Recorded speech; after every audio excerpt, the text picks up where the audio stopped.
Hey, good morning and welcome to the Indoor Football Experience on the Alternative Football Network. I'm the coach and I'm joined by the kid. We're back again with our Saturday show and we're here to talk a little arena and indoor football. RJ, how you doing this morning, my man?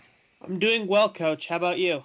Outstanding. And we were talking a little behind the scenes. We got a lot to talk about, and so much has taken place in the industry over the last couple of weeks, but particularly this week. So we'll pop around and we'll talk about all the different leagues and the issues that are going on in a couple of them and what the solutions might be. I know you've had a chance to talk to some people behind the scenes a little bit, as I have, and kind of see where this is all going and get our great listeners, get our fan base caught up on what's going on, man. And again, you can join us at afnn.net and listen to the coach and the kid and the indoor football experience. How's that sound? Sounds great. So, we talk about the IFL number one because they've had a game already this week. They had that Thursday rematch between the Sugar Skulls and the Strike Force, which was a good game. And but it's funny, these teams. It's like something that bothers me, but sometimes it's necessary. There's so much transition, but a couple of these teams in the IFL, what I'm seeing is they're finally not making moves just to make moves and cut and release and sign guys and short-term RI guys. Some of these teams are, upgrading their talent level, and I think the Sugar Skulls and the San Diego Strike Force game was an example of how the Strike Force is a first-year team, man. That they're making moves and they're playing good ball, and the wins will come. It's a tough league, man, to start off in year one. I agree. I had actually a really good feeling going into the week. I actually picked them to win. Now I was wrong, but I gotta say it was much closer than I would have expected looking at the schedule week one. Yeah, the quarterback change. It's always tough. You play a half your schedule and then you have a quarterback change. But we're seeing some quarterback changes in the IFL where, it's tough to ask a guy to come in and start playing good in week one, week two. But at the end of the day, this is professional football, and that's what you've been asked to do. And we've seen some good performances out of Vetcher in San Diego. In his second start, he's been there 3 weeks, did have a week off in between starts. And that week off can really bode well for a team. And I feel bad for the Strike Force because they're playing good. They lost 65-48. They're playing a lot better ball. Bad football teams don't put up 48 points. Definitely. I mean, no matter what your league you're watching, really, in my mind, if you put up around under 30 points, it looks like you've been struggling offensively for the day. Considering indoor ball and arena ball talk, you know, it's like putting up 15 points in the NFL, basically, or 14 points, struggling. But I gotta say, I've been thoroughly impressed with the competition level in the IFL. The teams I was most worried about at the beginning of the season were the Bismarck Bucks, who stepped up their game, the San Diego Strike Force, who stepped up their game, and the Cedar Rapids River Kings, who are starting to make some moves. So you know what? Great job by the IFL getting some people who know what they're doing to fix some things up. Yeah, I totally agree. And I was waiting. Unfortunately, Cedar Rapids, I'm not sure why they waited so long. I don't have a problem with it because I've mentioned I'm kind of a little bit of a flip flopper with the transition. When you transition and upgrade the talent on your roster, that's one thing. When you transition just to transition, or you transition because you have a problem player, a guy who hasn't bought in, a guy who's presenting problems away from the field, I get that. But I think we're seeing these teams hunker down with their original rosters out of training camp, give players a good opportunity to show their skill set, and then continue to evaluate away from the team. And if they find some talent that does better than what they have, they bring them in. I look at Joe Blount Jr. from here in the St. Louis area. He signed with the Bismarck Bucks, wasn't a fit for them. They weren't winning football games at the time. He goes and signs and starts immediately with the Sioux Falls Storm. So come on, think about this. How does that work?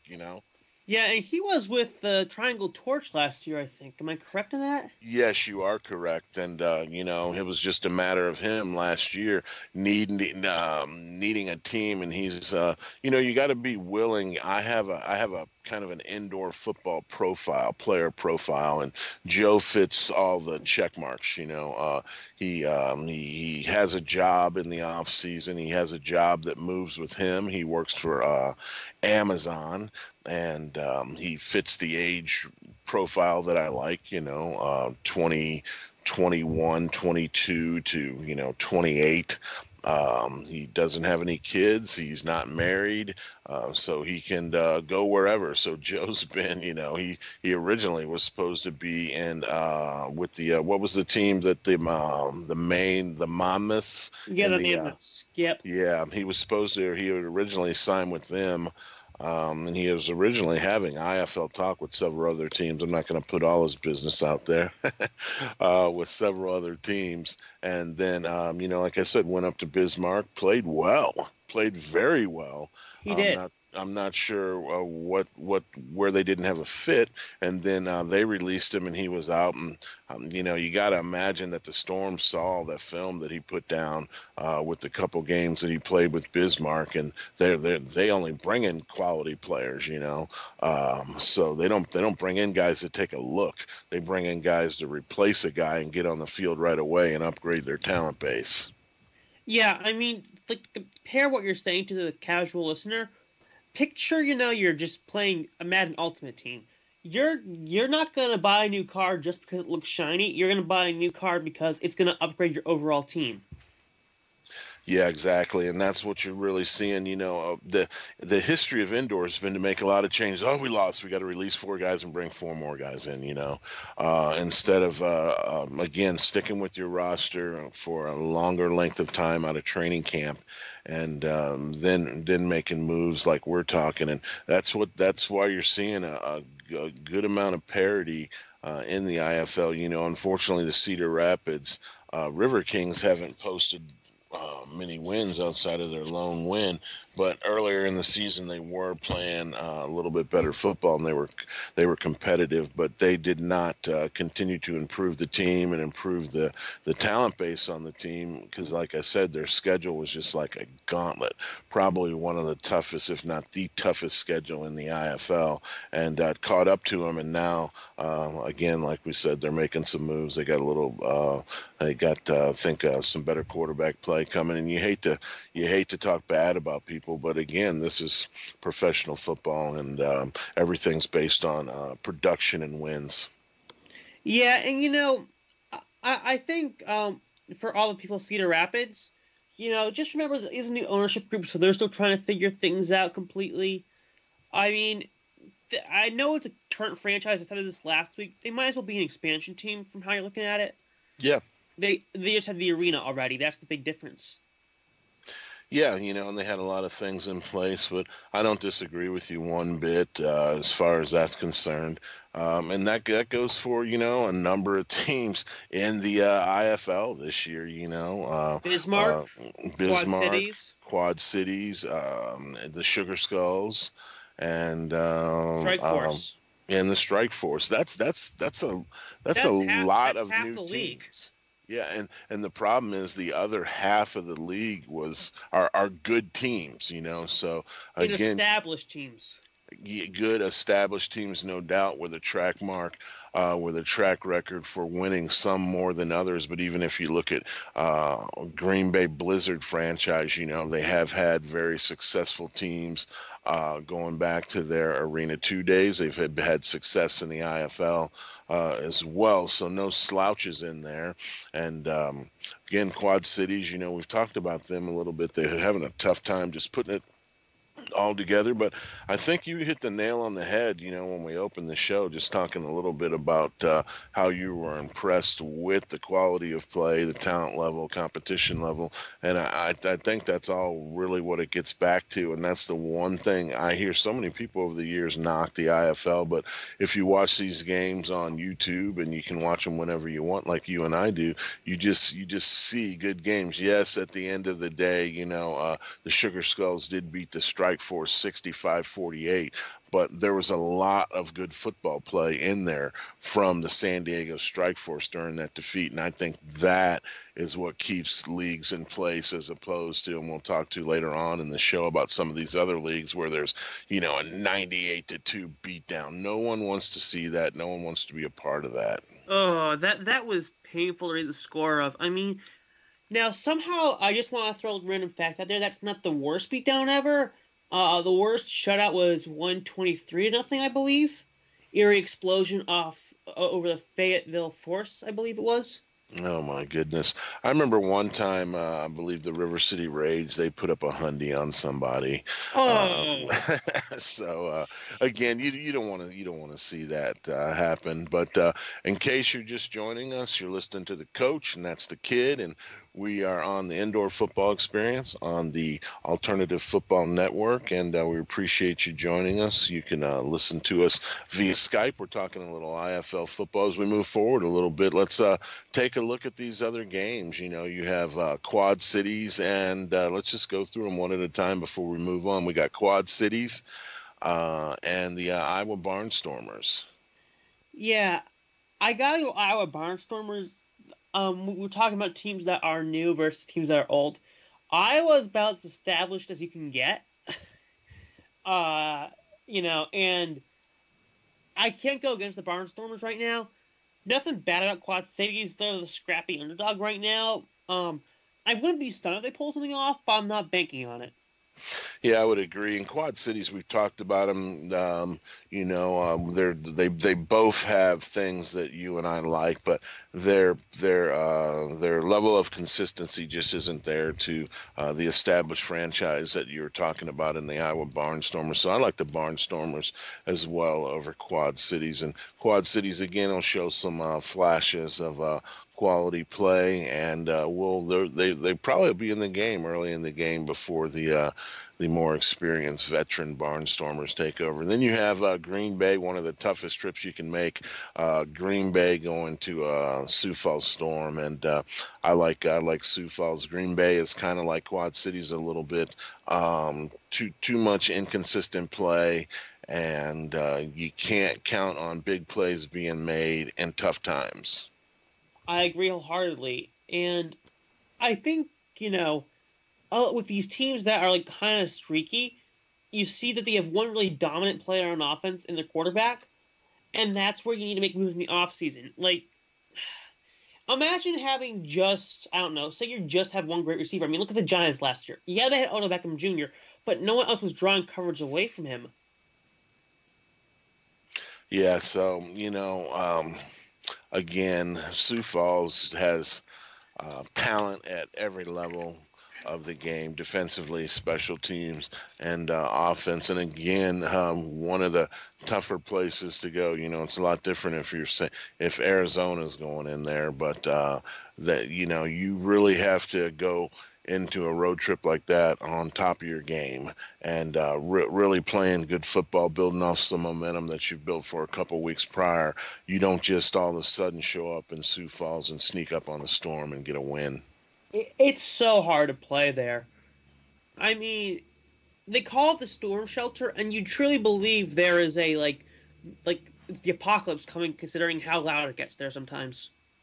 Yeah, definitely. And, before we move on, just taking a quick look at the IFL standings, we kind of talked about it a little bit just going through this week's games. We've really wanted and wished for better for some of these teams. But if you take a look at the IFL standings, everything has really fallen in place with basically your established IFL teams at the top and your newcomers at the bottom, with Arizona Rattlers in first place, the Iowa Barnstormers, Sioux Falls Storm, your three teams, the cream of the crop, and then you get into your second tier level of teams, in my opinion, in Green Bay, Nebraska. Throw Tucson in there because they have been able to play at a 500 level. And then your lower tier teams in the league, Quad Cities, Bismarck, San Diego, and Cedar Rapids. So kind of interesting how the standings are. It's almost how it should be. Yeah, and honestly, you don't see that a lot in football. Nothing is almost ever as it should be. Yeah, it seems like, in my opinion, I really thought the Nebraska Danger was going to play a lot better this year. Definitely feel like they have been disappointing to this point. So if they can get in the tournament, as they say, with some big wins down the stretch, we'll see what they can do. But they're right in there at 5-5 too, which puts them in that second tier that I kind of mentioned in my opinion. Green Bay, Nebraska, and the Sugar Skulls kind of all lumped in there together. Yeah, I mean, right now it's top four making the playoffs. You know you're going to see Arizona and Iowa there. Sioux Falls sitting comfortably at number 3. Number 4 is Green Bay right now, but Nebraska's only 1 game back, and Tucson's only 2 games back. So you're going to see Tucson, Nebraska, and Green Bay really duke it out for this last playoff spot. No doubt. So that's kind of your trip around the IFL. One thing, let me throw this at you. We got a lot to talk about in the CFL. So why don't we just kind of adjust on the in the champions in the CIF? So why don't we just kind of adjust things that we've been doing, and we go ahead and we bump them now and talk about them a little later and get into the CIF and what's been going on there. What do you think about that? I mean, for those who are not currently in the know, as of yesterday, Commissioner Ricky Birch released a statement saying that the Texas Revolution, a long-standing team that were founded in the AF2 as the Arkansas Twisters, are officially done. They recently moved to the Star on the Cowboys practice facility, and I imagine it had something to do with the folding. It was a very expensive place to play. I mean, it's Jerry Jones. He wants his money. And the team canceled a game against the Omaha Beef. No, pardon me, Amarillo Venom. Pardon me, against the Yep. Amarillo Venom. And it came out yesterday from Commissioner Burks that they're done. They are going to be having a dispersal draft in the coming days for Revolution players that decided to declare themselves eligible. It will be completed over a series of rounds, with the selection order being determined by team's winning percentage on the date of the team termination. The playoff format will remain the same, meaning top 2 from each division, Northern and Southern, will make the playoffs. But man, this is bad looking for the CIF. Yeah, most definitely. We talk about the one thing that you want to do in these leagues is you want to start and finish without any significant black eyes. And I haven't had an opportunity to talk to a couple people that I know that are associated with the teams. No need to throw any names out there or anything like that. But it all comes down to resources and money. And you hit the nail on the head when you said Jerry Jones wants his money. And when it didn't come, things started to really change quickly for the Revolution. And it's unfortunate, man, because again, a franchise basically long-standing and definitely, had their run in the IFL as the Wranglers, and they've been able to be to be around and stay, keep themselves viable. And then the switch to the CIF, and now this unfortunate news. So just a black eye for the league, and I'm not necessarily hearing great things about the CIF, and I don't ever talk negatively or want anybody to go away. I want all the leagues to be successful. I want them all to be run professionally and at a high level. And I like the opportunity. I like the idea of opportunity for players for two things: whether you want to use one of these leagues, or if you have the talent or ability to use one of these leagues as a stepping stone to move forward, or if you just this is the level that you're at, and you fit that profile that I mentioned a little bit, and you want to play football, and you can do this because this is a sport like all the sports, but this sport in particular, you can't do this sport for long, and you can't do it forever. So that's what I like about these leagues, man. Me too. And, I was talking on the American Arena League forum earlier with Rough Riders owner Greg Fernario. And he kind of was a little frustrated from how I interpreted it, that people give the American Arena League a lot of heat for when teams football when it happens in other leagues. He says the heat's not as bad, basically. And I said to Greg, listen, I respect you, but if you go on the CIF forum, the fans are not happy right now. My issue with, and this is in general with these teams, if your team is going to fold, Here's what this is what I think you should do, in my opinion. If it's obvious the team's going to fold at the end of the season, I mean, I know it's kind of low level, but at least have them finish out the season with replacement players, replacement teams, something. Because it looks so bad when the team officially closes shop mid-season. Yeah, here's the thing, man. You're going to take heat no matter what, and that's been done before. And, it hasn't really ever worked out that great, and it's certainly not good for your fan base. There's nothing worse for the fans to think that they're coming to see team such and such, and all of a sudden they show up and, guys are, trying on, uniforms and pants out of a trash bag out in the parking lot, and who's going to suit up for the visitors. So, I understand what you're saying, and I'm not necessarily disagreeing with you, but I am saying you're already taking heat for the situation you're in. So that doesn't necessarily make things that much better, and it doesn't fix that much, even though some owners feel like it does. I mean, you're stuck between a rock and a hard place. That's the issue. It saves owners the venue date, it saves the fans. Oh yeah, we put on a game for you, but so much else is out of whack once you get to that point where you're still even able to pay the arena bill for that game. Yeah, that's always a good question. And again, I love this sport, but we talked about this earlier this week, Coach. People go to too big of a venue too soon. I mean, Texas had a nice thing going in a Dr. Pepper Arena in Frisco. I don't know why they moved out of that one. I haven't heard personally. I know they had some reasoning, but, to move to the Ford Center at the Star, that just puzzles me. I mean, for some context, that's where the Alliance of American Football was going to play its championship game. Right. We've talked about this so much now; it's just getting comical. You have to be able to assess your sport, your industry, and what really works. And I'll consistently say that an arena of anywhere from 5,000 to 10,000 seats is ideal. Okay, if you're putting 10,000 fans in for one of these indoor football teams in these leagues, you should be able to run a successful business where you're not crying wolf that you're, losing millions and millions of dollars. Yeah, and I want to move from one franchise that kicked the bucket to another. We're going to the American Arena League. The New England Bobcats have folded. They moved up from elite indoor football, a developmental indoor league, basically last year after winning their championship game, the Rhino Bowl. Note, I do not know why they have that name for the championship game, but I kind of like it.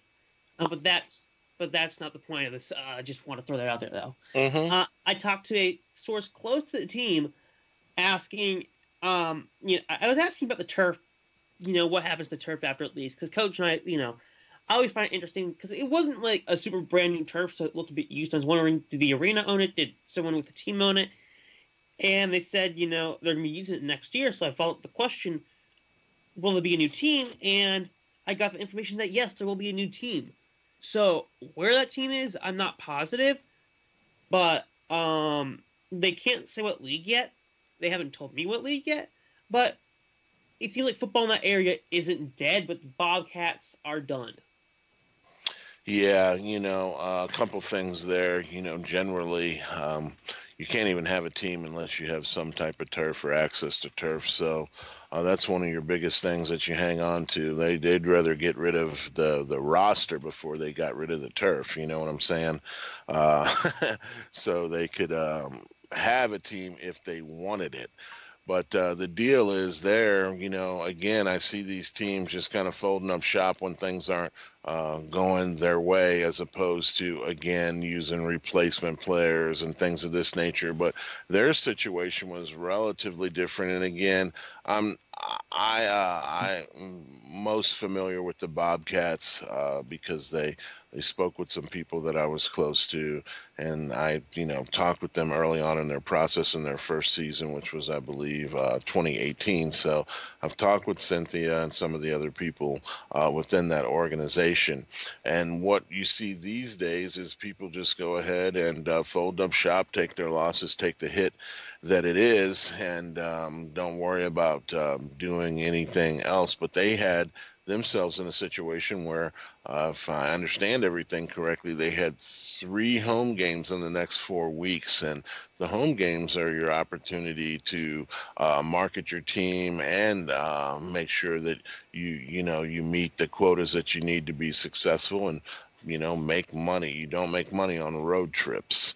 So it's just interesting that they would squander those 3 home dates at this point, which it shouldn't have been too hard for them to complete the season. So probably more going on than what you or I even know right now. Absolutely. I mean, as much as we know the game, we don't know what's going on in ownership meetings. Is there inner turmoil? Nobody really knows except for the people involved, and of course, they probably don't want to speak on it, and we're not going to force them to. Yeah, the information always comes available when it should. And, I like it. You got so many people that go around, even in this business, on Facebook, this and that, and they dig up all this information and they have their own sources and this and that and start putting out all kinds of stuff that's inaccurate. I've been a part of it myself. It's like, okay, where did you get that? So it's good just to wait. A lot of times the information is going to come from the venue and the players, for the most part, because those are the people getting screwed over the most. Yeah, and I never like seeing a team fold. I mean, we said it with the Revolution, whether it's an old team, a new team, it's hard, and and then if you look in the American Arena League, another team suspended operations for the season. This time it's the Georgia Doom, who's doing it this for the second season in a row. Last year, they qualified for the playoffs for some context, but they decided to cease operations for the remainder of the season with no reason cited. People were saying it might be for monetary losses, or I don't know why. I mean, for some context, their chirp is for sale on eBay for around $21,000. So if anyone wants to buy that right now, it's yours. But Yeah, the Doom closed up shop again before they were really out of it. The AAL needs to do some better vetting of their teams. I mean, you got teams playing in soccer houses. You got people folding midseason pretty frequently, despite them actually being in contention. You get teams wearing basically what look like practice pennies. I mean, and there's some really good teams in that league, like the Ironmen and the Rough Riders. Those are two amazing teams, but then, like, to be thrown in there with your Berg defenders, I mean, it's not fair. Yeah, you're right. I mean, we've talked about this before, and it's one reason why, like I said, sometimes now I'm a football fan as well as you, but as far as the leagues that I choose to cover the 4 leagues that I feel like are 100% professional. You mentioned George Ferrario talking about, well, how come when this happens, we take a bigger hit than most? Well, it's because of the professional slash semi pro nature of your league, and it's exactly what you mentioned. The Rough Riders and the Ironmen, at least at this point in time, whenever they join leagues, and the situation with the Ironmen, they just don't have any travel partners, as we've spoken about on numerous occasions. So it's going to be tough for them. They have to join whatever league wants them. And whatever league that they think that they can get to the road games. So Well, also that's the whatever problem. league the CIF lets them go into because of that whole debacle.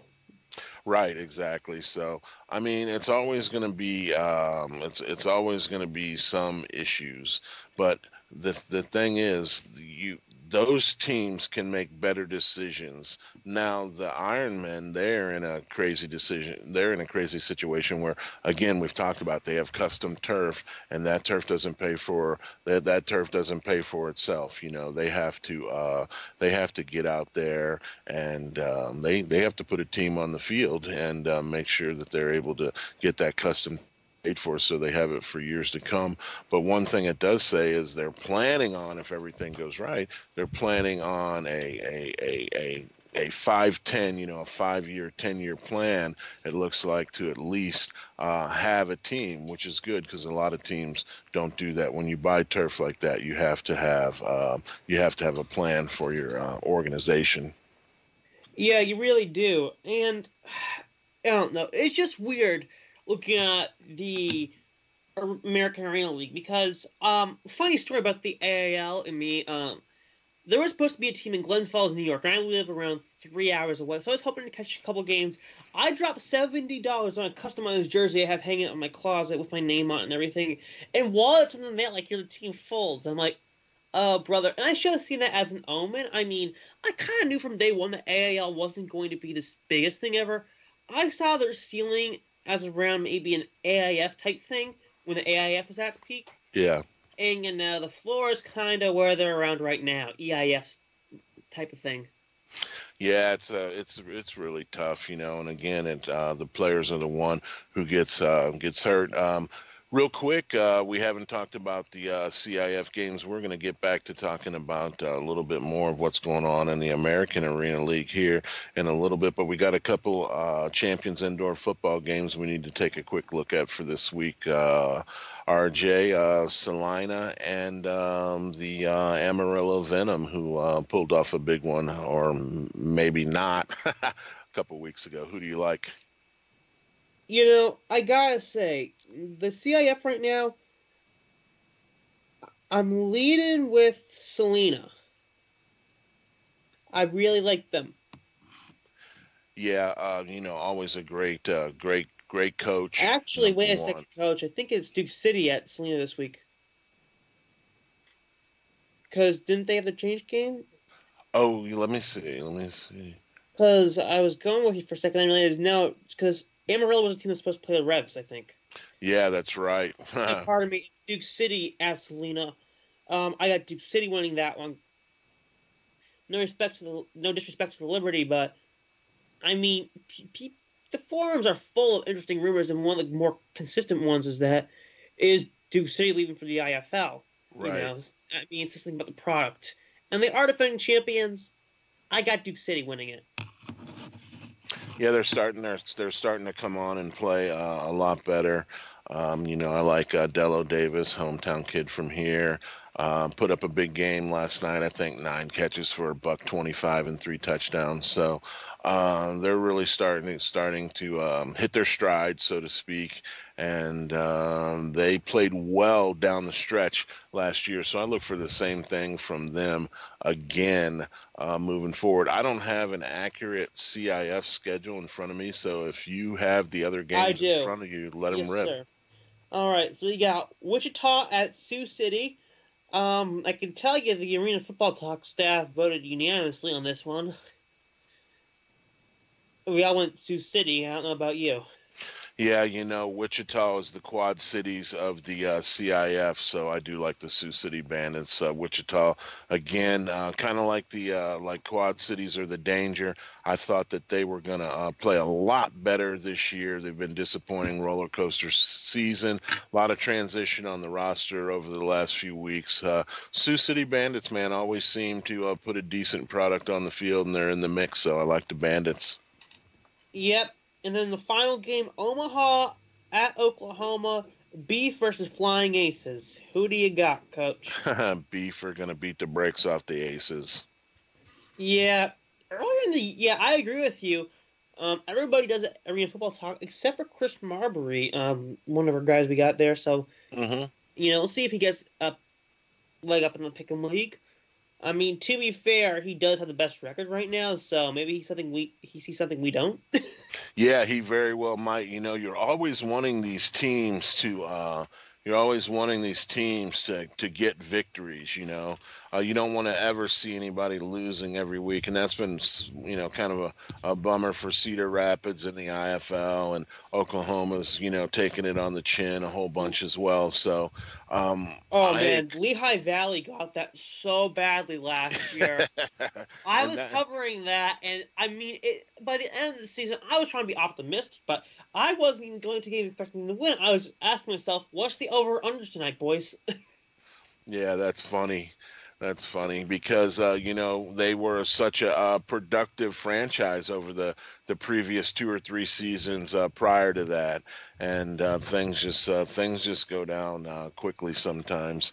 Again, if you're just joining us, you're listening to the Indoor Football Experience. I'm the coach, and that's the kid, RJ, and we're talking indoor football. So we've kind of had a chance to go around the horn in the IFL, talking a little CFL. Unfortunately, we had a few teams drop this week, suspend operations, and again, like me and the kid have been talking, that's always a real black eye to your league and industry. And we're on via Skype live, so again, it's the coach and the kid, the Indoor Football Experience on the Arena Football Network. So, RJ, what else is really going on as far as the CIF? Let's take a quick look at the standings before we move it along. Yes, sir. So, CIF, because of the folding of the resolution, it's going to put things in I'll say, kind of a weird setting, because now if you're in the Southern Division, you're in a lot better of a spot. What basically that does is it basically locks the Venom and Duke City Gladiators into the playoffs right now. Yeah, in a three-team division, with the leading team folding, which again is really unfortunate, man. A 4-1 team, you just don't see that often. Usually, you see a bottom feeder fall out, not a top team leading a conference. So again, you're right, and this means Amarillo will need to continue to play good. And like I said, Duke City seems to be hitting their stride. Things are still relatively competitive over on the other division too. Is the Beef lead the division 4-1, Salina 4-2, the Bandits 2-3, and again the struggling Force 2-6. Yeah, I mean, I the it's kind of weird looking at this because it's kind of clear cut at this point in the only division with 4 teams. I mean, no offense to the Bandits or Force, but I mean, you can get back from 2 games, but it's going to take a bit of luck and a lot of skill. Right, and I mean, it basically looks like the CIF is kind of lined up to what we expect. We're going to see the Beef and Salina hang on, the Liberty, and we're going to see the Venom and the Gladiators, obviously, in this Southern Division. So I'd be really surprised if we saw something different than that, but we might. We'll see how it all plays out moving forward. And again, moving forward, let's talk a little bit about the National Arena League. The thing about them, they got a couple games this week. Hopefully, I have the schedule right. So, is it the Mass Pirates and Columbus Lions and the Cobras and Sharks, RJ? I believe so, but let me confirm that because I don't want to be. Yep, it's the. Oh, I pulled up the wrong one. That's me real quick. Yeah, it's Pirates, Lions, Cobras, Sharks, and Streets, Predators. Okay, yeah, the Columbus, they had me scared a little bit, because they weren't really playing that good, and they've had some ups and downs in this in this league, but I saw some good football out of them, and I believe that they'll defeat the Pirates this week. And that's one of the most divisive games right now for a pick on my man. I got the Pirates. I think they just beat Orlando, which is granted not the best team, but it gives them some mojo. And I don't know. My gut's telling me Pirates because the Lions really haven't found a replacement for Mason Espinoza yet. Yeah, you're right. Again, like we talked, sometimes you got to go out and you got to make a pick like that in indoor football, and that's what makes it fun. And really, what's making this league fun is the Carolina Cobras. To be honest with you, coming in and really taking it to some of these other established teams, and they'll get a chance to take on the Jacksonville Sharks, who aren't quite the Dragon Slayer that everybody thought that they were going to be. Yeah, I mean, the Sharks made so many moves in the offseason, it was almost concerning. It seemed like they weren't quite satisfied with what they had. I mean, you have Jonathan Bain at quarterback, you got Cody Saul there on the receiving end for you. It's interesting to see what the Sharks will do. I got the Cobras winning, and Charleston Cobras is coming back after his one-game suspension for possibly one of the most amusing reasons ever. The guy tried to take a snap without his helmet on and argue with the ref. I mean, not a smart move on McCollum's part, but it had to be something to see live. Yeah, so that's the thing. And at this level, man, you need that player playing. You don't need him, Absolutely. at home. And so hopefully they can avoid any other situations like that moving forward. And everybody seems to believe that the Cobras are the cream in the crop, not only in this league, but one of the better indoor arena football teams put together this season. Yeah, and then partway through the week, I learned that the Orlando Predators picked up Brian Hicks, formerly of the Green Bay Blizzard, because the Predators have been struggling a bit since the reincarnation from Kenny McIntyre, leading that, and as the owner, and now you're seeing them sign Brian Hicks. Now that'll be a good. I saw the Predators come up to White Plains to take on the Streets at home during the Streets first home game. The Streets won convincingly, and an issue with Orlando that I haven't gotten an update on, and if someone knows this, please tell me what's going on with the injury. LJ Castile got hurt a couple weeks ago, hasn't been back in action from what I've seen, and he's the big target there. Yeah, it's kind of like the NHL. The information and sometimes is really lacking as far as injuries and even sometimes just roster transition, roster movement. So you have a guy, he's injured, you bring in another guy, he plays just as good. You don't really make any moves, and you don't necessarily get or keep your spot at this level when you're injured, because they're constantly looking, as we've talked about, to churn the roster, and there's so much roster movement. So at this level, if they find a guy who's doing exactly what another guy's doing, sometimes he has a chance to stay on the roster and keep playing. Yeah, and I have the Streets winning it because right now, I mean, they took one loss so far. From what I've seen of them, it's a pretty darn good team. It's not quite Cobras level yet, but they're definitely in the hunt. Yeah, and that's just kind of shows you that in a little bit smaller leagues, so to speak, or just a few less teams, they're able to jump in there and be competitive. And sometimes I think that's helpful because as you're bringing a new team into a league and you're looking at your competition and the other teams in the league, with just a handful of teams, you should be able to, your coaches get a good handle on what you need to be doing to keep up and be competitive in that league. Yeah, and I just want to say something about the Streets quarterback, EJ Nemeth. He's been before this year, he hadn't played since 2015 for the York Capitals of the AIF.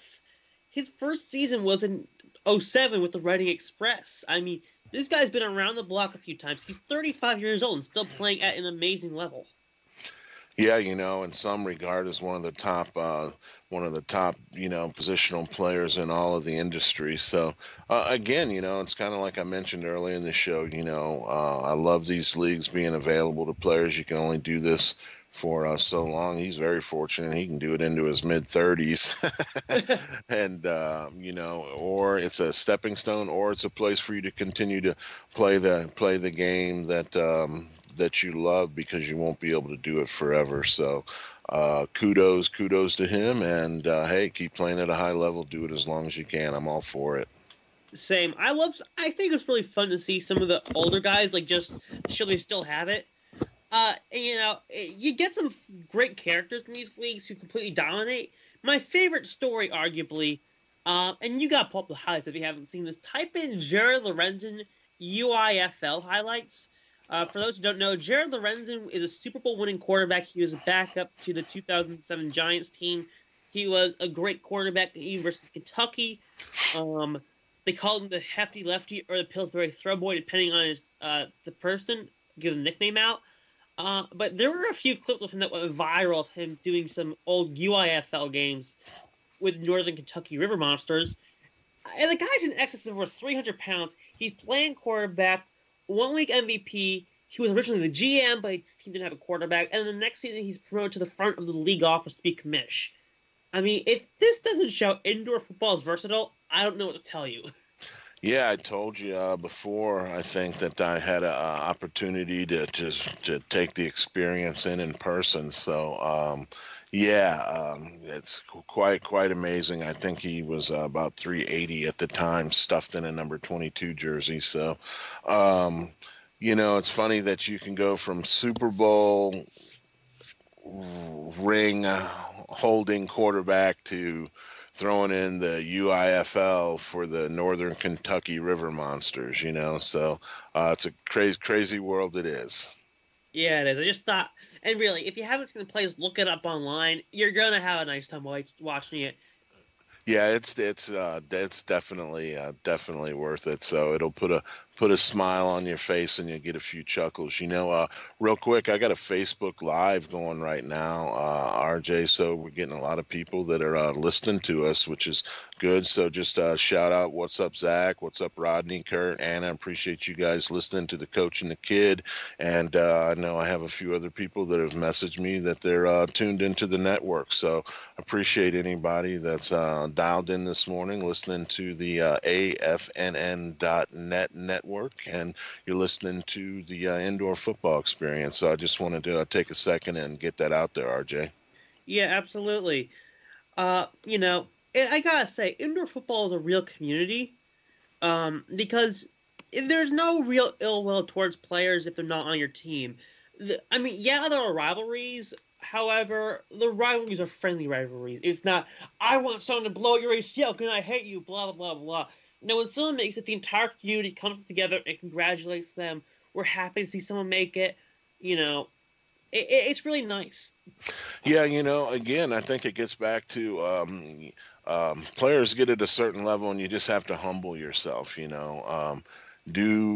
do you want to play football or do you want to be bigger and better than the game? And a lot of times players, even at this level, they over-access their skill set. So that's the thing that I see with these guys, particularly these IFL games. I like to watch the end of the games, and there's a lot of camaraderie amongst the players. Obviously, they move around on teams from year to year, but I see that respect that players and coaches need to have if you're going to be involved at this game in a professional level, and it's actually something that I really enjoy. I like watching that, and it also is a good sign for the leagues. Yeah, and also, I think it's a great thing to show your kids, because,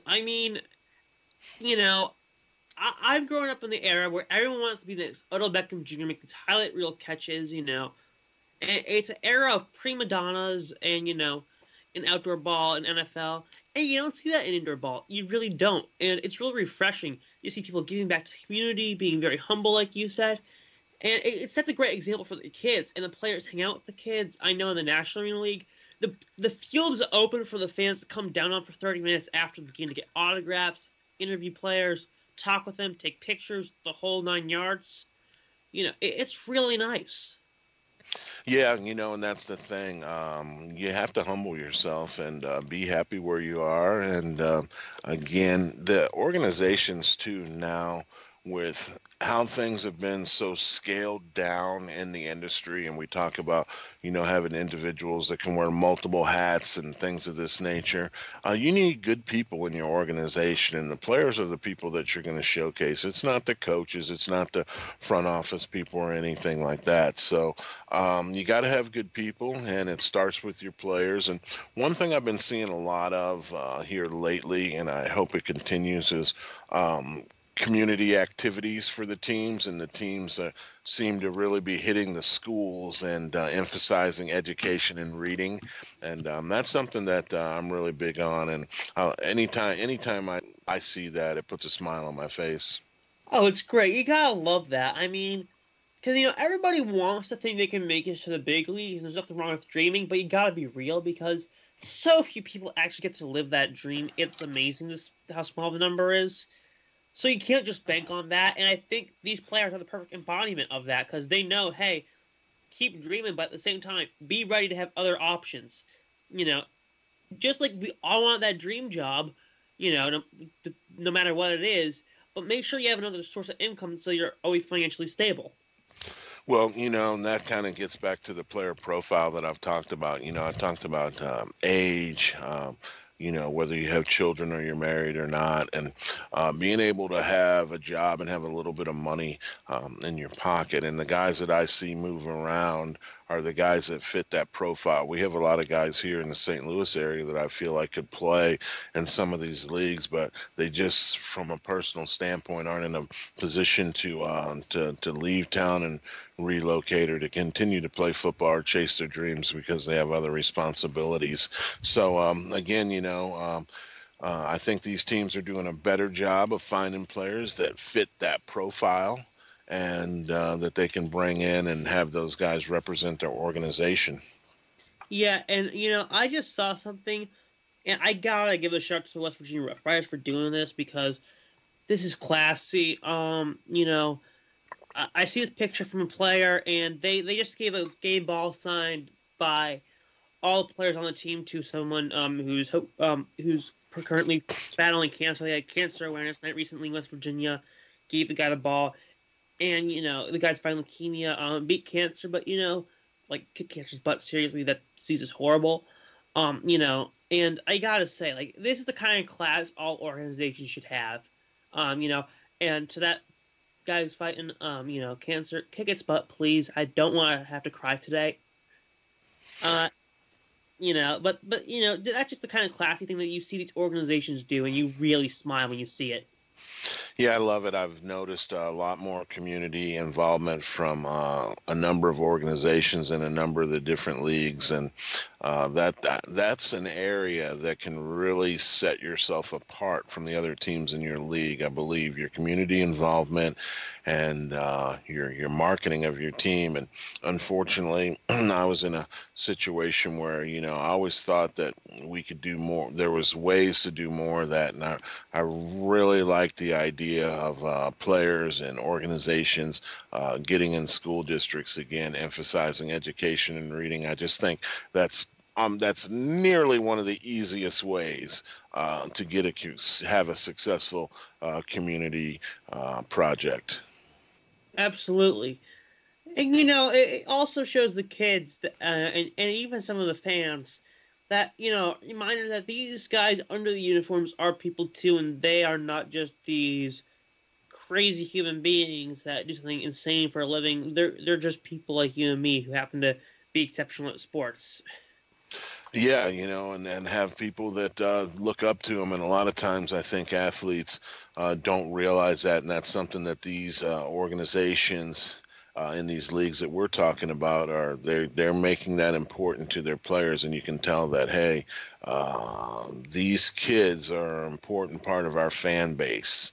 And we need you to represent our organization at a high level, but also realize that these kids are looking up to you. And a lot of times, I've heard it, man. I've heard it myself from kids. Hey, this is the only sporting event I've ever been to, or this is the only sporting event my mom and dad could take me to or afford, or something like that. So, it's just a matter of keeping the community and keeping the fan base at the forefront, and really at arena and indoor football, I think um, I think is important for teams, and you got to understand that you got to put the kids in that arena to be successful. Oh, absolutely. Listen, I mean, I don't care what league you are, minor league, professional, but especially at this level that indoors at, the kids are so important to your success because, I mean, for all the many games you do after the game, who's gonna be nagging mom and dad? Mom, dad, can we buy a chuckaball into the at the bullseye? Who else is gonna be driving that industry? The kids are. Right. And again, You gotta uh, love it. well, the arenas have a lot to do with it too. The arena can do things to be fan friendly and kid friendly too, and so there's a lot of areas that you can take advantage of. And one thing that I always thought was really huge, and I never really saw done too much, is we have a number of middle school football leagues here in this area. Okay, and my thing is that the teams and organizations, that should be the start of your fan base. You get into those middle school football programs, and the reason I suggest those is because those are associated with the school, as opposed to just regular youth football at the rec center or someplace. Okay, Yeah, so you can still bring your education, your reading programs in there, and you can still emphasize the importance of education and reading to kids that are involved in a football team that's associated with their school. absolutely. I think I mean, I can't stress how important education is. I mean, and I'm in high school right now. And I get it. Like, everybody understands school can be annoying, but it's totally worth it. Yeah, and again, the players have a fun time doing it. I Oh, mean, absolutely. and you build more fans. So now the players don't even think about it, but you go into a school, and then late, in the middle of the week, and then that weekend you have a game, and then you talk about that time on that 30 minutes on the field after the game. That kid. The players sometimes don't realize that kid's doing everything he can to find that player that was at his school reading books or talking about how important education was or something of that nature. Oh, it's so touching. I mean, you can see the kids' faces just glow, and it's just, I mean, for what the money doesn't pay for these players, the reward to connect the community has to make something up. Yeah, it does. And, again, it reminds me of a player like Omar Cook, who we talked to on our opening show. He's in his hometown. He's close to his hometown. So I would imagine he's still a young guy. There's still people who remember when he played, high school or college football, close to the area. So you can build some of these connections with your players that, have a regional association with your team, or in his case, it's his hometown. Yeah, I mean, it is really. I imagine it's great for these players when they play in their hometowns. We talked to Omar about it because, you know, here we are, and all of a sudden, it's you're finally in front of your friends and family. I mean, this is what you put your time, effort, energy, blood, sweat, and tears into, and to be able to show everybody what you've been working on, no matter what your craft is. This is not just only to football, but it's to anything in life. To show people what you've been doing for the last X amount of years and all the time you put into it, it has to be so satisfying to show everybody that. I mean, for me, I did some writing, and when I got to show stuff off in workshops, it felt great. Yeah, it does, and again, I think for the players involved, I think it's character building for them too. A lot of them realize more so than what people think, because remember, the XFL and the AAF wasn't around before this year, so a lot of these players, this was it, so to speak. Now all the players are basically, you're hearing players say, well, if I have the opportunity to step up to the next level, all players want to move up. That's what they want to do with the XFL and this and that. So again, another platform for players to have a chance to, utilize football as a career for however long you can play it. And again, we've talked the life existency, 3.2 years of a professional football player. So you're not going to play long. So you have to play when you can. Absolutely. And these guys are smart about it. I feel like, they don't, I mean, I don't know, it's just like these people know when their bodies are done, and there's not the constant pressure of, well, I don't want to lose this multi-million-dollar contract. You can think about your body first here, you know. Yeah, and even trying to, what are you going to do to get to that contract from a $200, a $200 and 50 game win bonus or whatever? What are you going to do to get yourself in that position? Again, it separates the men from the boys. Okay, it separates the guys who really, really are going to make it, and these guys who make it to the CFL and the NFL from whether it's the National Arena League or the IFL or what have you, or the CIF, you go back and you talk to those guys, teammates and coaches, and I promise you they're going to say, oh, yeah, when he came in, we knew he was something different, or he was the hardest worker on the team. They're going to show some intangibles to their teammates and their coaches and the people in that organization of why they were something different than just a regular old guy coming through there. So, again, you're going to continue to see it. You know it when you see it. I talked to you before about how I evaluated players when I was an official. And when you walk out on the field, sometimes even in pregame walkthrough, man, there's just somebody that looks different. Absolutely. I mean, it's like any sports league. When you see a guy doing something different, you kind of take an extra couple seconds to look at him and say, what's on the name of the plate there? Okay, I'm going to remember that name. I can't wait to see him X amount of years down the road, seeing him in like a bigger league. Like a great example of this, I went to the Albany Empire game last year when they lost to the Valley in the semifinals. And there was this kid named Malachi Jones, and I didn't really know anything about Malachi Jones going into the game. Mm-hmm. I mean, I knew he had played indoor ball before, I think, with like the High Country Grizzlies when they were in the AAL, but that's all I knew about him. He was like Rookie of the Year, and I saw him, and he just had breakaway speed that was unparalleled in the game. I'm like, holy cow, this kid's going places. And next thing you know, he's in the AAF. No, he's back in Albany due to the AAF going downhill, but I mean, the guy's got some looks from NFL teams and stuff. I really hope to see him one day. He could be a great 4 or 5 receiver. Yeah, and that's the kind of player that you're talking about. The interesting thing about him is he was, Rookie of the Year in 2 different leagues and consecutive seasons, because he switched leagues, and then he was in Bears camp for a little bit. So those are the things that you see that stand out to you where a player is a little bit different, and hopefully there's an opportunity out there for him to go to, the next level, as they say.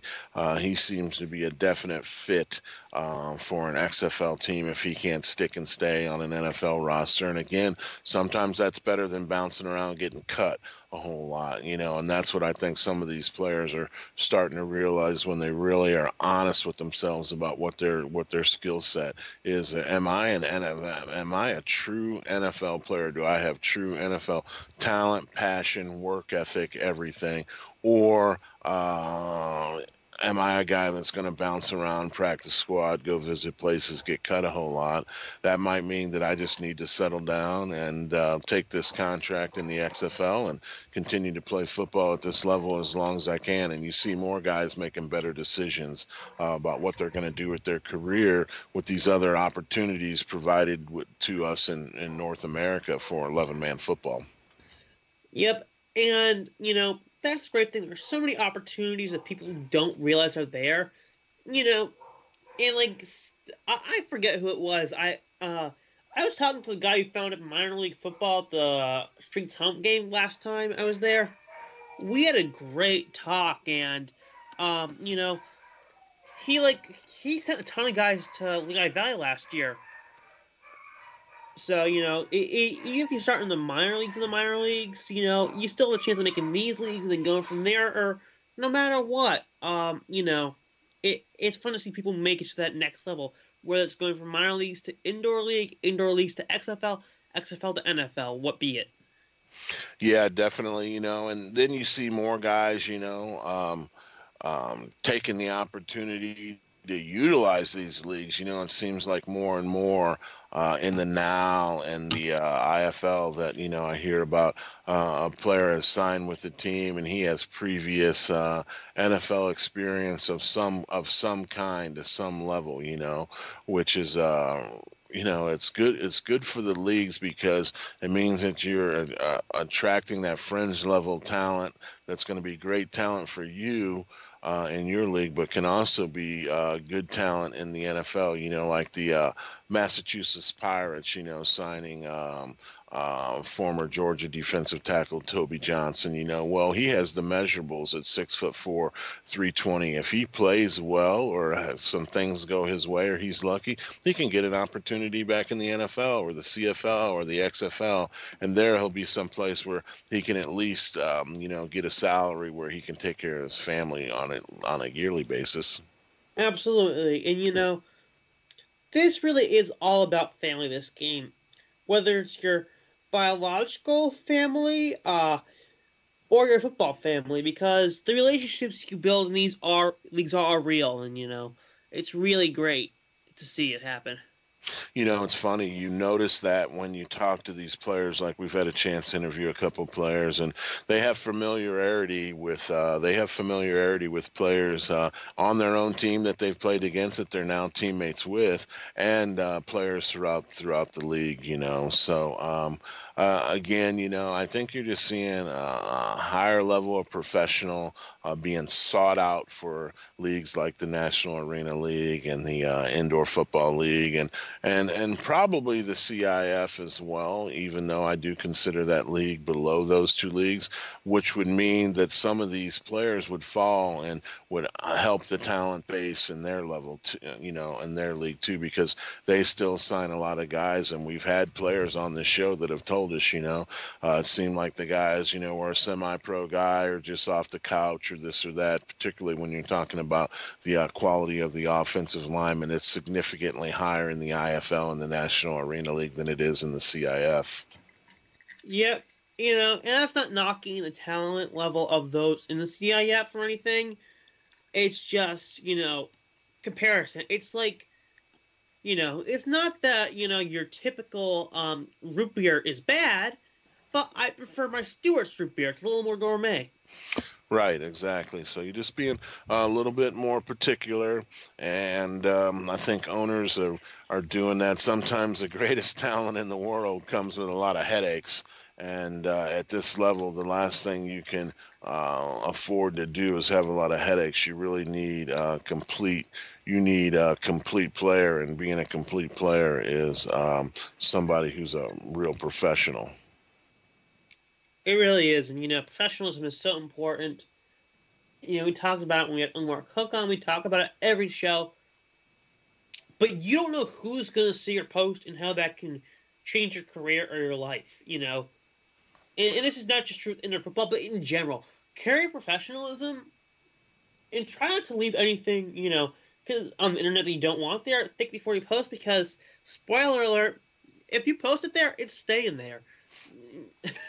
Yeah, and the thing is now, as soon as something good happens to you, it seems like there's people come out of the woodwork that are trying to dig up some bad stuff.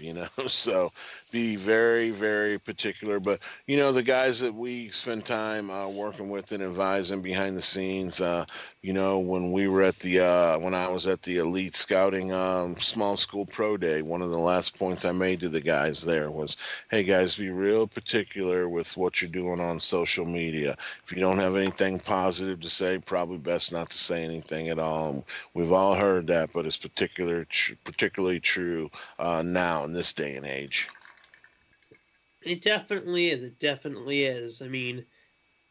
Your stock will drop. If you're looking at football stuff, remember Laramie Tunsil from a couple years ago? A video of him smoking a bong through a gas mask came up, and his draft stock dropped massively, and he probably lost out around $15 million due to that. Yeah, and that's the thing, it's kind of like if it's funny to you, it might not be funny to everybody else. And I've said this before too. It's like sometimes your great idea might not be a great idea to others. So before you do something stupid, run it by somebody. So I just don't. I just don't put on a bong mask and think it's funny. I might say, "Hey, RJ, what are you thinking?" You would be like, well, like, "What are you doing?" No, that's not a good idea. So it just goes to show you that sometimes these guys just do things on their own and they think it's a great idea and it's a terrible idea, and then sometimes it's career suicide. It is. It really is. Posts have power because, something that's hard to do via text is find out when someone's being serious or someone's not being serious. Yeah, most definitely. So, again, on social media for players, even coaches, man. Oh Um, yeah. if you don't have anything positive to say, don't say anything at all. And I like what Herm Edwards used to say. He would say, "Don't press send," or before you press send, spend an extra second or two thinking about what you're doing and making sure that's what you want to do. So, um, listen, for all the players out there, coaches, before you start popping off on social media, just make sure that you reread what you're putting out there and you think about it before you press send, man. Yes, sir. And I think a lot of people can learn from that. No doubt about it. Again, that's the kid. I'm the coach, and we're coming down to the last few minutes of the indoor football experience. We just had an opportunity today to talk about a whole lot of different subjects. One thing that's been great, RJ, is we were able to get some people listening on the network that message into us and on Facebook Live. So we want to thank everybody that's listening to the network and joined us on Facebook Live for a little bit. We appreciate you listening to the coach and the kid. Before we roll out of here, what game are you looking forward to this week? I mean, with if you're anywhere in the country, you can now watch basically any of it. Me, I'm an NAL guy. I'm kind of biased to that. I've been a fan since day one, so I'm gonna be watching some NAL action tonight. How about you, Coach? Yeah, definitely been checking out the NAL a lot more. Last week it was funny. I had like 7 games open, man. On my That's the lifestyle. That's a great lifestyle. on my Chromebook. So I'll be following the IFL, like you mentioned. You're a National Arena League guy, and I'm a indoor football league guy. But I support all the leagues, and I have been intrigued by the competition in the National Arena League, and definitely plan to watch more of it, not only this weekend but moving forward. RJ, how can the fans of our great indoor football experience show? How can they keep up with you during the week or follow you on social media? So on social media, you can look my name up, RJ Ciancio. Ciancio spelled Ciancio. That's my Facebook. My Instagram is RJ_Ciancio, and my Twitter is at Ciancio RJ. And I'm always open to having conversations with you guys. If you're gonna message me, just tell me that you've listened to the show because I get a lot of spam stuff as well, and I don't want to accidentally put you in the spam profile.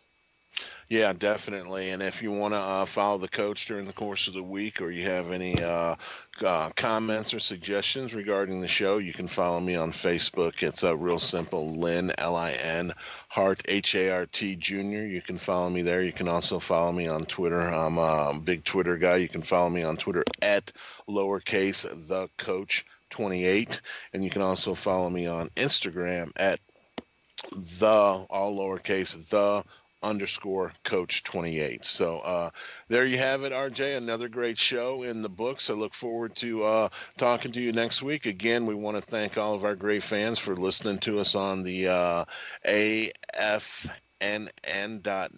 network today, and the people who checked us out and supported our posts on Facebook. We appreciate that. So for the coach and the kid, this has been the indoor football experience, and for our show producer, Harry Bob, we appreciate you listening in, and we will join you next week, Saturday, same time, 11 o'clock Eastern Standard Time. I'm the coach. We're out.